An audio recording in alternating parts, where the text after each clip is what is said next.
ஆச்சி கொழுக்கட்டை மாவு வந்தாச்சு. ஆச்சி கொழுக்கட்டை மாவிற்கு கொழுக்கட்டை அச்சை கேட்டு வாங்குங்கள். ஜென்சிக்கள் செய்வதில் தவறு எதுவும் இல்லை என்றும் இளைஞர்கள் பொறுமையாக இருந்ததால் தான் இந்தியா இந்த நிலையில் இருப்பதாகவும் We the Leaders அமைப்பின் நிறுவனர் அண்ணாமலை தெரிவித்துள்ளார். இன்னைக்கு மாணவ செல்வங்கள் ரொம்ப ஸ்ட்ரெஸ்ல இருக்காங்க. ஹையஸ்ட் ஸ்ட்ரெஸ் இன்னைக்கு இருக்கக்கூடிய ஸ்டூடெண்ட்ஸ். ஏன்னா பல நேரத்தில் இன்னைக்கு மாணவர்களை தான் குற்றவாளிகளாக பார்க்கக்கூடிய ஒரு சூழல் இருக்கு. நீங்க ஆர்ப்பாட்டம் பண்றீங்க, போராட்டம் பண்றீங்க, நீங்க இப்படி பண்றீங்க, அப்படி பண்றீங்க, யாரு பேச்சையும் கேட்கறது இல்லை, நீங்க சொந்தமா என்ன வேணாலும் செய்றீங்க, கேட்டா ஜென்சின்னு சொல்றீங்க அப்படின்னு ஒரு பக்கம்.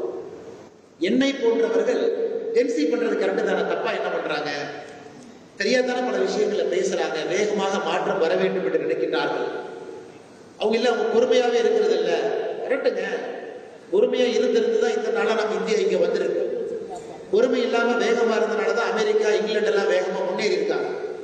ஆனால் நம்முடைய மாணவ செல்வங்கள் பொறுமை இல்லாம வேகமாக செயல்பட வேண்டும் என்று நினைப்பதில் எந்த தப்பும் இல்லையே. ஆச்சி கொழுக்கட்டை மாவு வந்தாச்சு. ஆச்சி கொழுக்கட்டை மாவிற்கு கொழுக்கட்டை அச்சை கேட்டு வாங்குங்கள்.